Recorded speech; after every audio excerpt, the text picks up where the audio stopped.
So this is probably going to go off on a whole bunch of Lego related, I'll put it double quotes.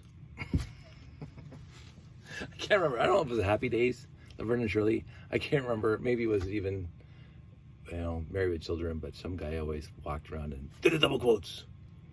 Double quotes.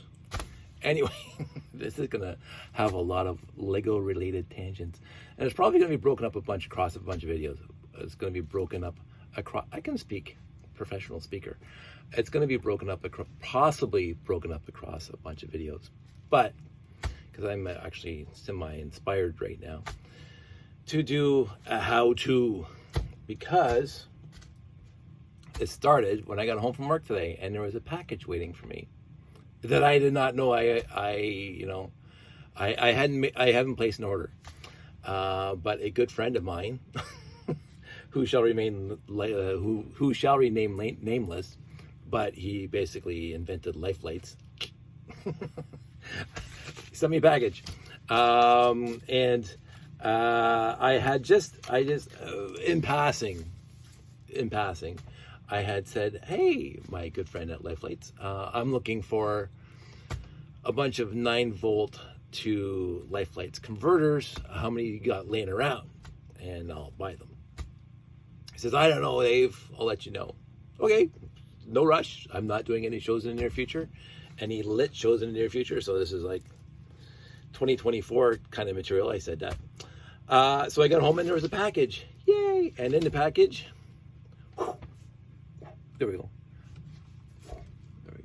One 9-volt adapter to Life Lights. I'm not sure. I haven't checked the website recently, the lifelights.com website recently.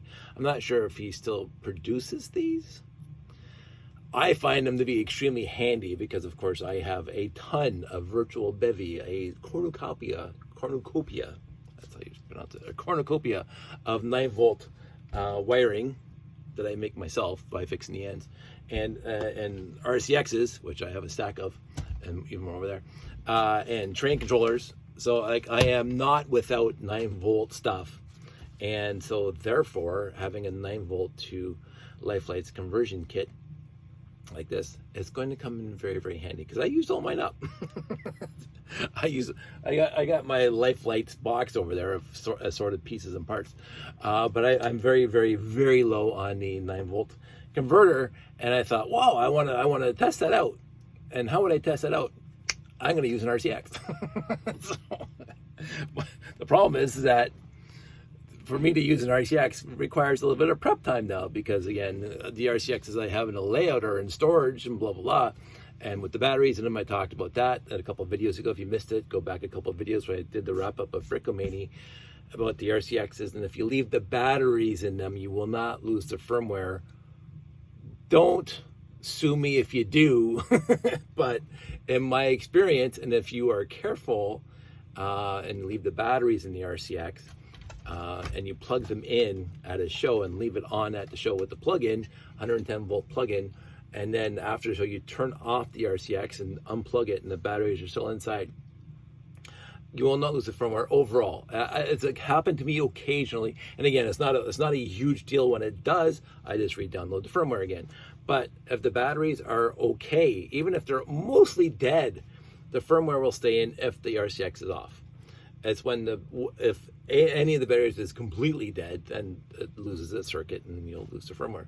But again, I've been playing with RCXs since 1998, plug-in RCXs since 1998, and this is what I found works best for me. They call it in business best practices. Always have batteries in the RCX, even when you plug them in, because even a quick brownout, somebody trips over the extension cord that you have for your GBCs, whatever, then you're re-downloading firmware again, and then you're re-downloading the program again, and that takes time, especially with the IR port. That so I always make sure there's batteries in my RCXs when I'm at a show, even though I'm not using the batteries because it's plugged into the AC. The batteries are there as a UPS, uninterruptible power supply, a battery backup, which saves me time. Overall, 99% of the time it always worked this way. The 1% of the time, oh, I lost the firmware, put new batteries in, and re-download the firmware, re-download the program, and whatever. So it is what it is. Take it with a grain of salt. I am not a crook. I was barely alive when Nixon was doing stuff. So Gerald Ford, vague memories, but again, tangents. So anyway, so my good buddy shipped me one of these, and I wanted to test it, and I wanted to test it on an RCX. What's that say? Oh, so I got a Facebook pop up on my phone. And since it's sideways, I have to like turn to read. Don't get old, folks. Though it beats the alternative. And of course, on my desk right now, I have this thing connected to a Yawn chain controller, and then so I already have an AC. So there's no batteries near, but I do have an AC power adapter, which will go into the RCX, such as that. And this might be a good one. It's a good one. I didn't test it before. Again, I do have some dead RCXs. Now this is what happens. So here you can see it's on, and I'll pull the plug, and boop, it goes away. But notice it wasn't instantaneous. I don't know if there's capacitors in here. I don't know if there's still power going through there. But when it's on the AC power supply and you unplug it, it's about half a second. And I used to do this all the time to see how fast I could plug it back in to see if it would keep the firmware. And sometimes plug it back with no batteries in the back, the firmware would stay in there. So again, there is some sort of capacitor or some sort of electric storage device. It's not instantaneously when you unplug it before it turns off.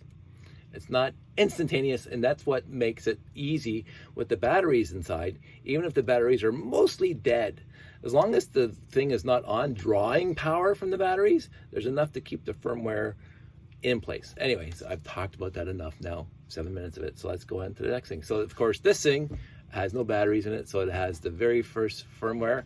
And you can tell that when you hit the run button, it just goes beep. And you see the guy like he's running, and you see port A and C on. So if we had a motor, say a motor that's connected to this thing, on port A or C, it's gonna spin. And that's on port A. Here's me plugging in the port C. There's my plug in C, and it's running again. So port A and port C are on. You can't view a thing. The view button doesn't work. The program button does work. I forgot about that. But you hit run, no matter what program you're on. I guess it's different programs. No, every program, when you press the run button on 3, the motor ports don't turn on. 4 they turn on, and 5 they turn on. So I don't know if there's a glitch in this RCX that program 3 will not run the motors, but whatever. And this thing, if you're still using the Mindstorms firmware or the Mindstorms program on your computer and using the IR port, it'll say, oh, you must update your firmware now. Because it would not be able to download programs to this from the Mindstorms robotic invention set, robotic invention set, RIS. I think I remember that properly.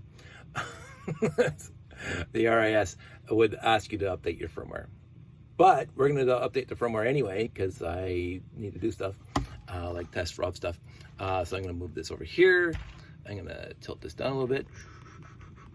So you got the RCX here, and you got the IR controller there, right? And then,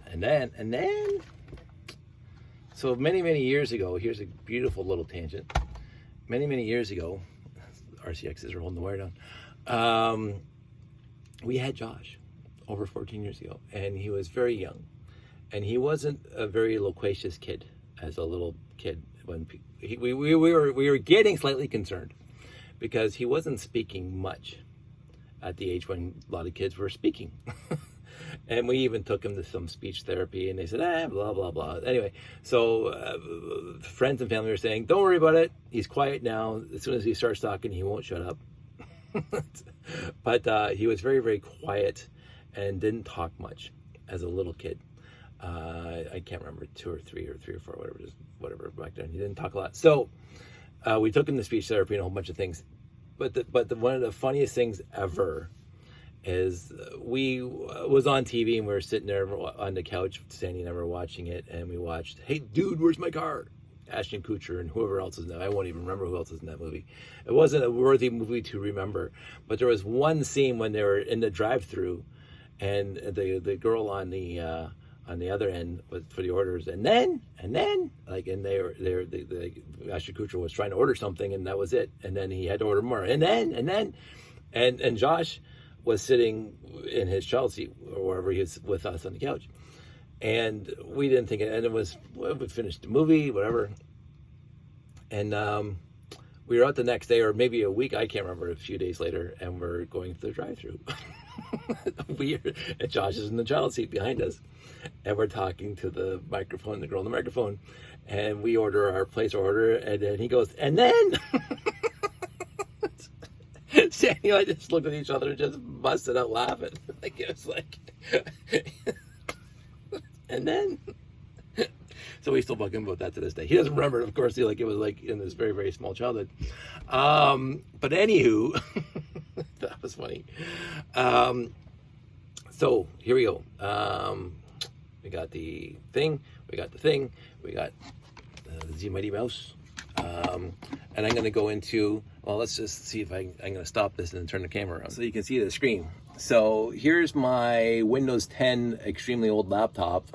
It's stupid old, stupid beat up. It's my very old work laptop that we got to keep back in the day, which we're not allowed to anymore, but that's a whole other story. But so, and this is my Lego folder, because I have a Lego folder. And in my Lego folder I have a whole bunch of stuff, but what I have that's important here is this guy right there, new RCX version 5 and new RCX version 6. And this is the enhanced firmware that I have from, and I honestly won't remember who, because this is the software, the Word document that came with it. This software runs 100 times faster than the original RCX firmware. And it is quote unquote completely compatible with the RCX software and everything else, including the RIS web interface, up to 100 times faster than standard Lego supplied firmware, backwards compatible with Lego standard firmware, 1 millisecond resolution on timers, which helps me a lot. Perfect rotations counters, yeah, I remember all that. So I've been using the 5 instead of the 6 since they came out. I think I tried the 6 once and I wasn't that impressed with it. So we go here, because this is a Windows 10 machine, and Windows 10 does not have, if we go into this device manager, you will not see, even under universal, it'll be, you will not see the, this guy. This guy, even though he's plugged in right over there, he's plugged into the side, right over there. This thing, oh sorry, Lego USB charge right there. You cannot find the drivers to it. The drivers are not installed. There are no drivers for it. Blah blah blah. And there are no drivers for Windows 10 and 64-bit, so it is not working in Windows 10. But the second you go into Oracle, virtual Oracle VM Virtual Box Manager, and don't care about that right now. I'm going to start my Windows XP version. The only thing you need to do, because this Oracle VM Virtual Box Manager is free, but you do need a valid license of Windows XP and or whatever other software you want to use that will run 32-bit old software. So instead of me hauling up my old laptop that does have Windows XP on it, this guy here, which I always keep, and this is from way back in the day when I worked for Laidlaw. It's a very, very, very old laptop. Stupid laptop. So here we are, and so the Robot Convention System's on here. There it is, right there, and Bricks XCC is right there. So I'm going to run Brick XCC, and it's going to start. Oh, sorry, I forgot to do something. Devices. So this is where now I go to USB and I say the Lego Mindstorms, and you'll hear beep. and it found the hardware. So this virtual USB is connecting to the non-working functional USB port on the Windows 10 machine. And if you go here and you go up to there, USB, and you go here, and I always do RCX2, and we're gonna go here and we're gonna say find standard, and it finds the RCX. So I still can't get over that. So anywho, and then we go over to tools, I think it was, and download firmware. I can't, my eyes are bad. Usually this is closer than far away on the other side of my desk. Download firmware. And then I'm gonna go up a few folders, new RCX version 5. Now, what it's doing now, obviously, is downloading the firmware to the RCX. And I'm gonna stop and we'll have a quick look at that here, just by moving the camera. And you can see the mess here. It's downloading there. The IR tower's there, broadcasting the new firmware. And we just have to wait. And I will probably fast forward this bit, or just pause until it's done, and I'll start the video again. So here we are, almost at the end. We're gonna hear a beep soon, at some point. Let's see if we hear it. You think I would actually know how fast this is or how long it takes. There it is. Beep, beep. So now if we come back over here, it's downloaded. Forget the error message. And you can see it's got a different screen on it. And it actually has more info on it. It has a timer on it. And if you go view, there's 121. Those are the input ports, and the output ports are off. 128 is off, whatever. So if we do this, we connect that to this now, to that guy over there, and we have this remote. So, oh, the remote turns my light, but that's funny. So, forget the light, because the light is light sensitive to the IR, and that's back and forth. So let me just get the light back on. I should have tipped over that. So now the RCX is uploaded, and what we're going to do is we're going to connect this guy to the RCX and see if this is going to work just by hitting A. Nope, maybe it has to be upside down, and maybe you just can't connect there. Let's see if that works. There we go. So now the A port is connected to a 9 volt to 3 volt converter for Rob Hendricks life lights. Oops, I gave it the name. and that works. So the idea is, perhaps it is a plan. It's one of the tentative plans, not a rock solid official plan. The tentative plan is to convert the 120 volt life light connectors into 9 volt life light connectors and connect them to RCXs. So the RCXs are not only running the rails, they're running the lights as well. And the reason I want to do that is I want to add a little bit more turning on and off the lights easily. So it is a tentative plan.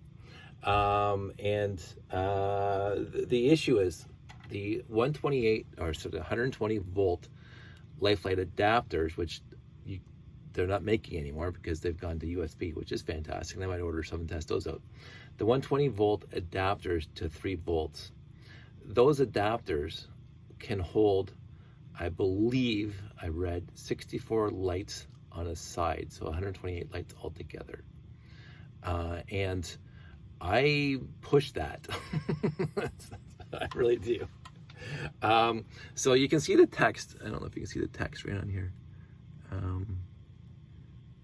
I don't know why the text isn't showing up. But anyway, it says on one side, it says 16 LEDs at 1 9 volt battery. So that'd be one of these guys, right? So if there's no 9 volt battery in here, but if you connected this to there, you should only have 16 lights. That's 8 on the side, right? So that's one kit on the side. That's it.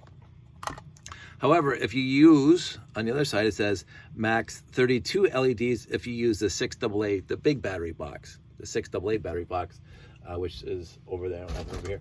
But if you Lego people know what I'm talking about, the bigger battery box than that holds 6AA. So you can have 32 LEDs connected. So that's 2 life lights kits on the side.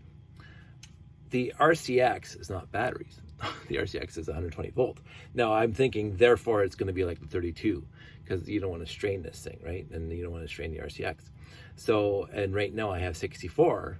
I tried, and again, I didn't have an accurate count when I finished the rollout of the 300 LEDs, at least 300 in the layout, with all the life kits I have in there. But I tried to keep it around 64 for each plug-in to the 120 volt connector, which means I have to break that up into 32 now. So that means I'll have, instead of, I have 9 120 volt light connectors. I'll need 18 of these things. And I think I have 7 or 8. So I might do a hybrid, like some lights will always be on and just leave the 120 volts. And then some lights I'll be able to turn off and on due to programming or whatever else is going on. The idea in the end is, it happens every Christmas. You get the one house that times all their Christmas lights to music, and it's been going on for a bunch of years now. I won't be doing that. There's going to be no music for me to time the lights going on and off to, but I want it to look like, when the light is fading, that certain spots come on at certain times. I think that it's a value added enhancement. So that is, that is not a concrete idea that I have. It's a tentative idea that I have. But it is an idea, and I want to make sure that, I add value added service to the layout as I come up with more ideas. The other thing I wanted to do, again, is show you, and I'm going to have to unplug the RCX and lose the firmware, is not only do I use the RCX version 5 firmware on here, I also use Mark Riley's LDCC, Lego Digital Command Center software, which was built for the train groups, because DCC is something that the model train people use to control all the trains on the layout. Therefore, you don't have to have different zones to keep all the trains separate. You can have just one power going out to the entire layout, and there's a chip inside the engine that differentiates how fast it's going from all the other ones, and you control it via whatever. And when Mark Riley converted that DCC to LDCC for Lego, I have it's a very old video, and it's going to be tough for me to find a link to it, but it's in one of my original videos back over 1,000 videos ago, right here on this YouTube channel. It's called Palisade Villa, and you can go look at that. And basically, I had three train loops, and I had and there was 3 trains moving around, and I had them controlled by the RCX using LDCC. So I had one RCX with this firmware on it, the version 6 of the regular firmware that will, you can program and use NQC or whatever else you want. And then the other RCX had Mark Riley's LDCC on it. And the LDCC can communicate, get 2 RCXs together, can communicate via IR to one another. And so this RCX, we'll just say this RCX1 had the regular firmware on it, and this one had the LDCC on it. And this one had sensor inputs, like light sensors and touch sensors and blah, blah, blah.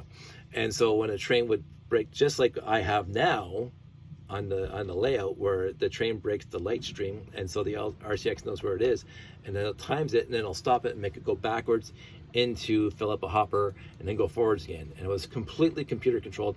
And how it did it is that this regular firmware program would say, hey, the train just went past me. I'm going to tell this one via IR to stop train A, and we'll make it go backwards. And it worked fantastically well when it worked. It really did. If you ever, I'll try to find a link to it and post it below.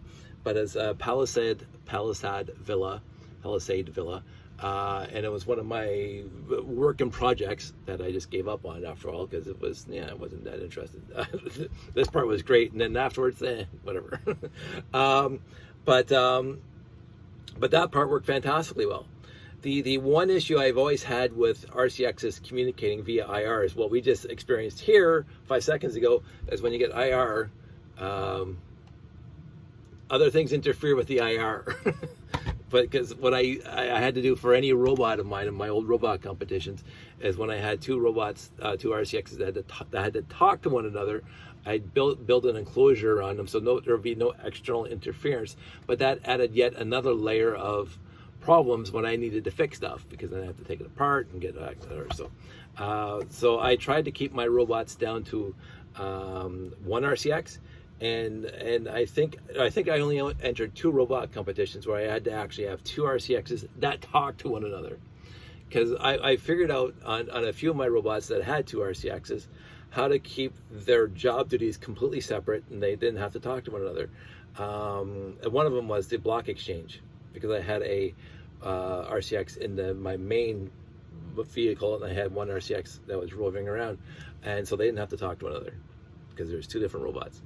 So I figured out how to build robots with more than one RCX that didn't have to talk to one another, because having RCXs talk to one another gets to be a real pain. It can be done, and I've done it, and did really good robot competitions, but there's always a temperamental portion to it. So I try to reduce that as much as possible. Anyway, what I'm going to do now is I'm going to flip the screen around again, and we're going to go find Mark Riley's LDCC firmware. I'm going to download that, so give me a sec.